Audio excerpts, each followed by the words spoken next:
கவிஞரே, cigarette பிடிக்கிறத விடவே மாட்டீங்களா? முடியலையே. நான் தான் சொன்னேனே, தீப்பெட்டி நினைச்சு வச்சுக்கோங்க, பத்த வைக்க முடியாம வெறுத்து போய் தன்னால விட்டுருவீங்கன்னு. அப்படியே செஞ்சு பார்த்தேன், முடியலையே. என் பையன் பத்த வச்சே கொண்டு வந்துடுறானா? தீப்பெட்டியை நினைச்சு வச்சுக்கலாம், அடுப்பு என்ன பண்றது? ஆமா, ரிசீவர் நான் தான் வச்சிருக்கேன். வைரவி, கவிஞருடைய குரலை கேட்டியா? இது கேளு. கவிஞரே, அர்த்தமுள்ள இந்து மதம் எப்படி போகுது? எல்லாம் கடவுளையா தான் போகுது. நான் ரூட்டை கேட்கல, எத்தனை காப்பி போகுது? சுமார் 1.5 லட்சம் காய் போகுது. இந்த பைரவே, இப்ப ஒத்துக்கிறியா? இப்ப ஒத்துக்கிறியா கவிஞருக்கு நான் தான் ஃபேமிலி டாக்டர்னு? நானும் அவரும் அடிச்சு பேசுற அளவுக்கு பழகி இருக்கான். பரவாயில்ல. சூரிய ரொம்ப பிடிக்கும்னு ஒரு தடவை சொல்லுங்க. எனக்கு சூரியையும் ரொம்ப பிடிக்கும், அதோட குரங்கையும் பிடிக்கும். நல்ல அபிப்பிராயம் வச்சிருந்தா கெடுத்துட்டே கவிஞரே. டாக்டர், நான் உங்களுக்கு 2 மாசம் ஃபீஸ் தரேன். பில்லு ஞாபகம் இருக்கா? ரெடியா வச்சிருக்கேன் பில்லு. பாக்குறதுக்கு முன்னால சாஞ்சி உட்கார்ந்துங்க.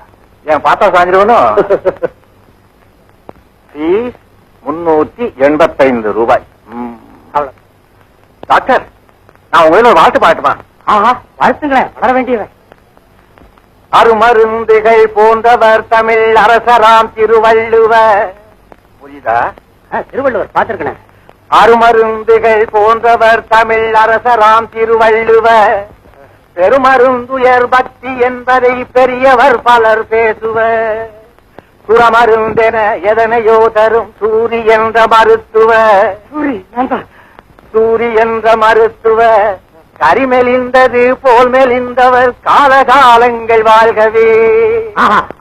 அதான் கண்ணதாசன். அதான்